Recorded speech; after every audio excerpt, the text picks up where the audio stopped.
Hey,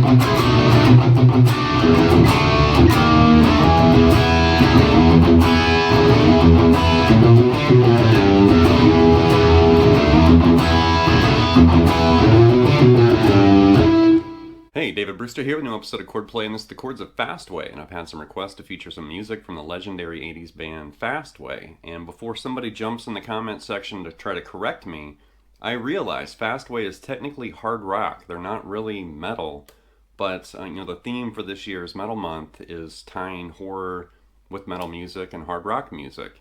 And there seems to be kind of a consistent and common argument, is it hard rock or is it metal?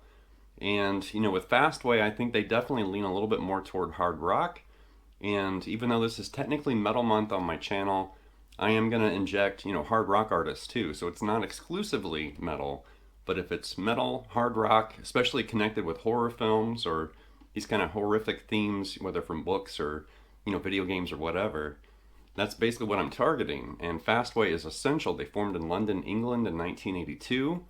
And during the course of their career, they released 7 studio albums, including the soundtrack to Trick or Treat, the horror favorite. And legendary band, they had a couple different runs, 82 to 92. They reformed in 98, and they reformed again, I think, in 2000, was it 2007 to 2011 or something like that? But they, reformed and broke up and reformed several times. Great band, and there's a bunch of cool riffs and guitar work in this episode. So here we go.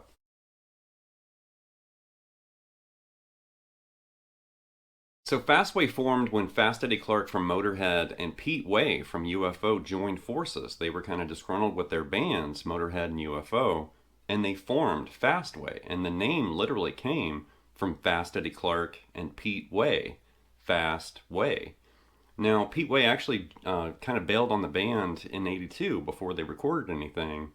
And then they basically brought in Jerry Shirley from Humble Pie and also Dave King. And it's really interesting that Dave King left the band and helped form Flogging Molly, which is totally different than Fastway, but that's a really interesting history lesson on the band.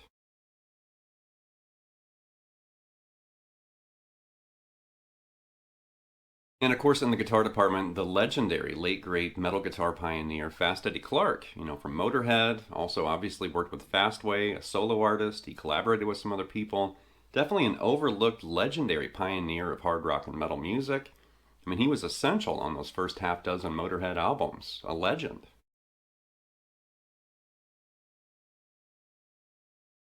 Now, most people associate Fastway with the film Trick or Treat from 1986. Also features cameos from Ozzy Osbourne and Gene Simmons. Also Skippy from Family Ties is in there. But Fastway did the soundtrack from that film. And they actually kind of reused a few earlier songs from their albums. There's actually 2 songs that appear on that soundtrack that are also on other Fastway studio albums. But definitely a very interesting movie, interesting soundtrack, and it's definitely part of that satanic panic, that happened in the mid to late 80s. And I talked about that in the Black Roses rant. But definitely Black Roses and Trick or Treat are totally right in the satanic panic time period.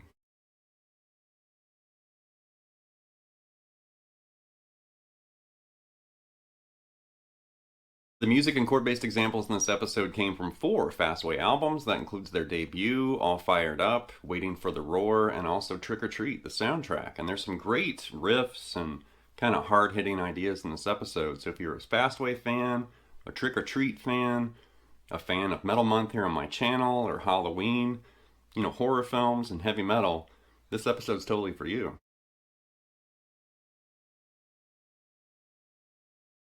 With the opening, that's the song Misunderstood from the album All Fired Up. And truth be told, I was going to open this lesson with Say What You Will from the first album. But then I noticed here on YouTube there are dozens and dozens and dozens of videos kind of breaking that riff down. And most of them were correct. So I thought, well, that song's been, played out. And then I started kind of digging a little bit deeper. And then as soon as I listened to Misunderstood, I was like, yeah, that's the opening song right there. So Misunderstood rocks out like this.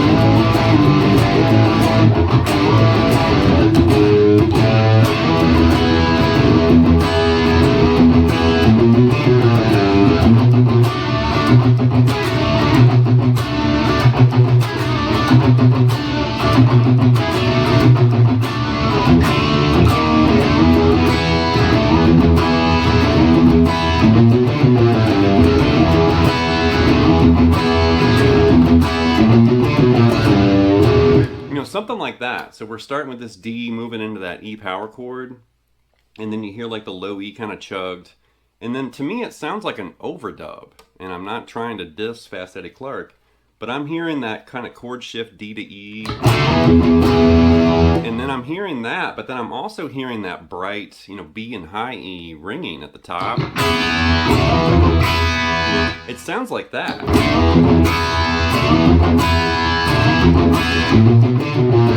Because you're hearing that lower growl from the power chord, and then you're hearing that chimey, bright, you know, B and high E open. So I think that's actually what he's doing.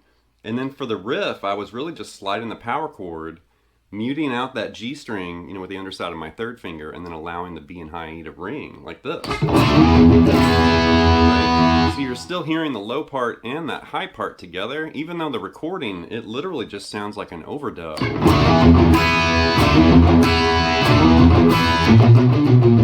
You know, something like that, but you could actually combine those two and make it a big, powerful riff like that. So listen to it and you'll hear that bright snap from those top two strings. It may have just been the way it was recorded, but it almost does sound like an overdub added on top. But you're going to riff on that. And then just think E blues. E minor pentatonic with that flat 5, that B flat. And then right back into that chord riff.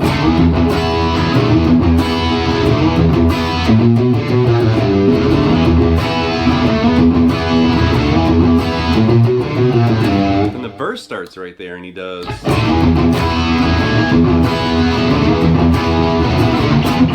And those kind of hard hits, E, D, E, D, and do it again.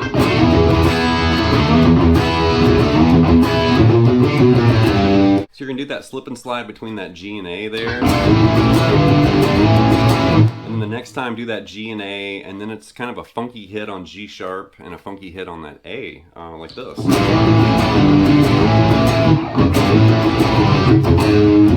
Right? And then right back into that D to E power chord riff.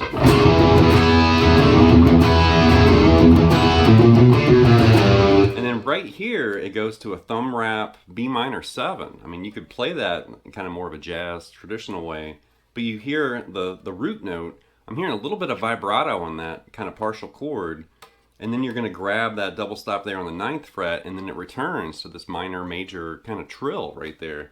So he's doing, let's see.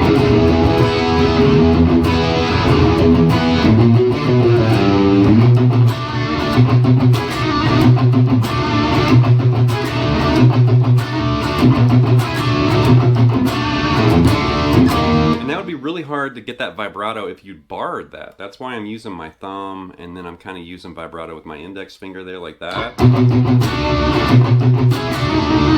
And you're hearing that double stop on the 9th fret, and like I said, that hammer on between the minor and major 3rd, and there on the 7th and 8th fret. Like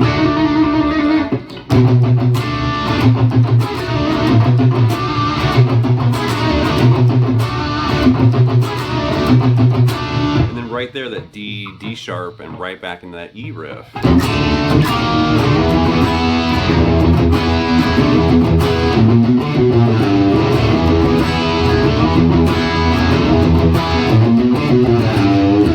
Definitely Misunderstood rocks. Next up's the song Heft. You can actually find this on the debut self-titled Fastway album, and it does appear on the Trick or Treat soundtrack too.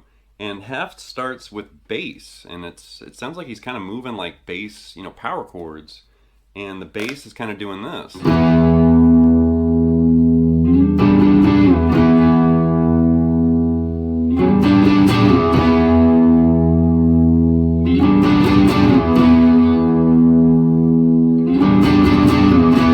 Eventually you hear the guitar come in, and this is what I hear. I suspect that Fast Eddie might actually just be doubling what the bass is doing, but my ear is hearing something a little bit different. I'm hearing like a G slide when the guitar comes in, and I'm hearing this big like E5 down there, because it sounds huge when Eddie comes in.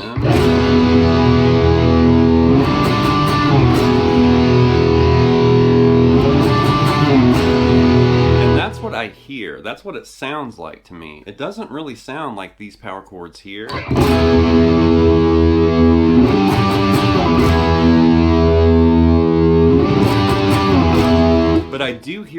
later in the song, like when the verse starts picking up. But initially, I'm hearing this big ringing kind of open position chord. I could totally be wrong, but that's what my ear is picking out. Like that.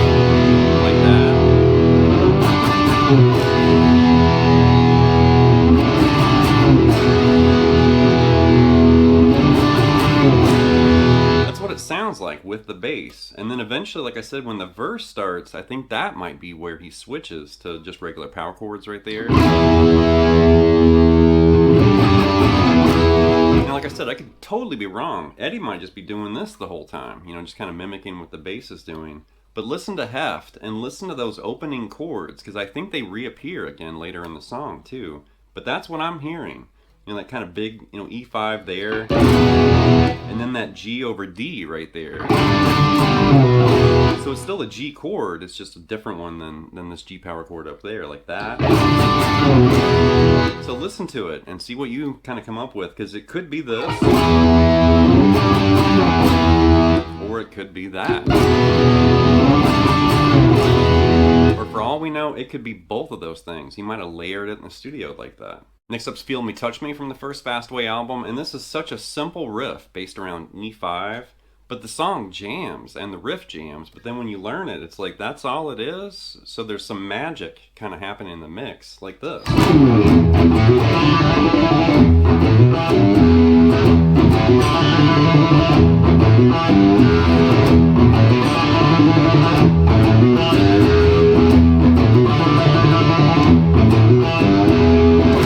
Something like that. So it's just E5, think of that. And then he's doing,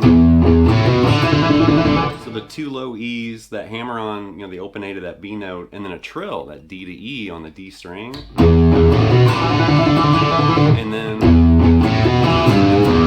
And that's so easy, but the low E that hammer on open A to B, grab that fretted E, and then kind of smear bend that G note to the low E open.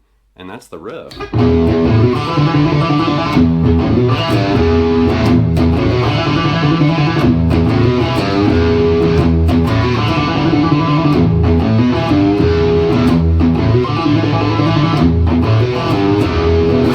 Proof that riffs don't have to be hard to play to kick ass, and definitely that kicks ass. Next up's the song Stand Up. This is from the Trick or Treat soundtrack, and there's actually two guitars for this intro part, a very distinct, musical kind of moment in the film, also obviously on the album too.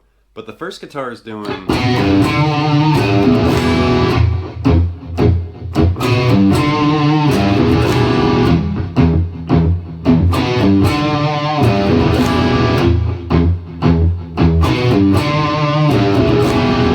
something like that. So it's single notes, that B to G, vibrato on that D, back to that G, and then I'm hearing an E minor 7. Now I did feature this song actually in the Heavy Metal Horror episode a few years ago, and I think in that episode I just played E minor. But I think actually what Eddie's doing is an E minor 7, that D note's in there. Because if you really listen to it carefully, you can hear that note's in the chord, and he's using a lot of overdrive or distortion on his guitar. So it definitely has this weird, harsh, kind of sound when he hits that chord, like this. And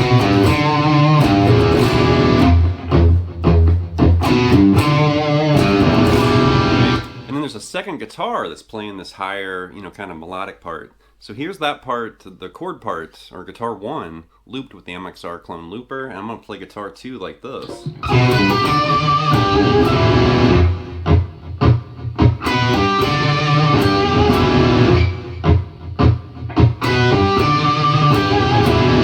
Really simple stuff. That's just single notes way up there, that B to G, D to that G to that E note. And you're just mimicking what you were doing down there. Now when the verse starts, he keeps using that E minor 7 chord, but it starts with a D power chord right here. And you do that over and over. But once again, you can hear that weird, kind of distorted chord, and I believe that's actually what Fast Eddie Clarke's doing right there, that E minor 7.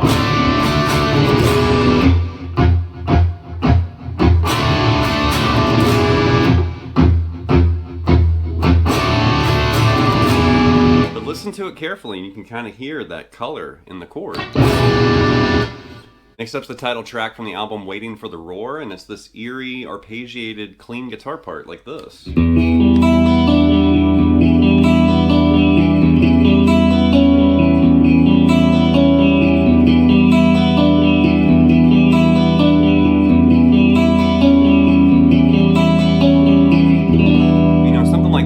Chords back and forth, pretty simple, but really cool. So that first chord right there, that's basically an E minor 7, like this. Right? And they're just basically picking the first 3 strings, then jump to the high E and pick from the high E to the A string, like this. And then do the exact same thing, but change the E minor 7. Now you're going to grab that C sharp, now it's an E minor 6. Right? And do the same picking pattern there. So that's the low E, A to D, and then high E, B, G, D, A. And then just repeat that pattern.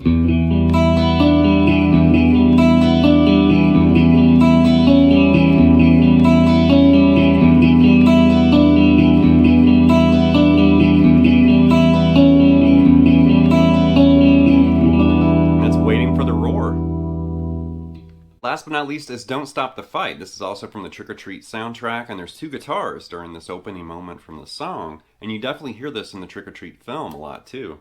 But the first guitar is doing this. And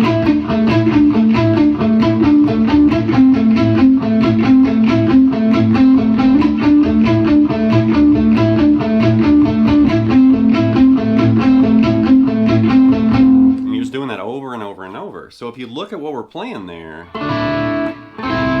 that might look like part of D sus2, right? Like that. And that might look like part of A minor, which that is, you know, part of D sus2 and A minor. But it's the second guitar, when it enters, it actually defines what those chords are. So we had this. I'm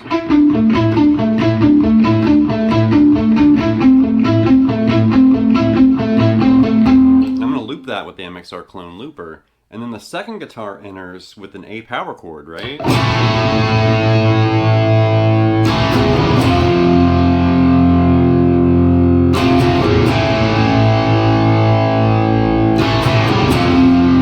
And you're basically just moving from A5 to F5. So now there's the chord progression, and that defines what this opening was, because it's going to start with that A5, and over this, that's basically an A sus4 right there, right? Like that.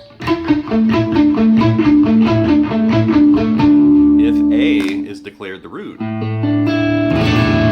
And then the second chord, when it moves to what looked like A minor right here, but over that F power chord, that's actually part of F major 7 right there, right? Lo and behold, A minor also kind of fits, you know, A minor or F major 7. So that's what's happening with that intro. When you hear the first chord, that's A sus4. The second chord, that's F major 7. I'm going to loop this and kind of demonstrate what's going on here, but something like this.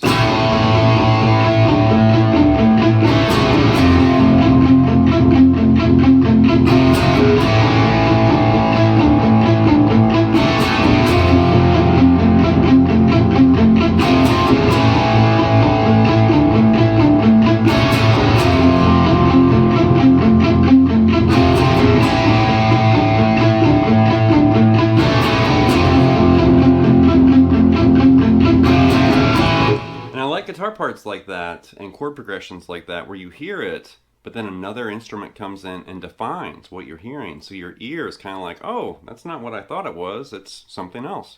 Really cool. All right, that's going to wrap this episode of Chordplay with this look at the Chords of Fastway. Definitely a legendary band. Fast Eddie Clarke's a legendary guitarist, and Trick or Treat's definitely a legendary heavy metal horror film. And definitely it's better than Black Roses, because Black Roses was just a trash film. Trick or Treat is much better. But still, it has its issues too. There's some problems with the film, minor things, just little gripes where it's like, I wish they would have done this or that.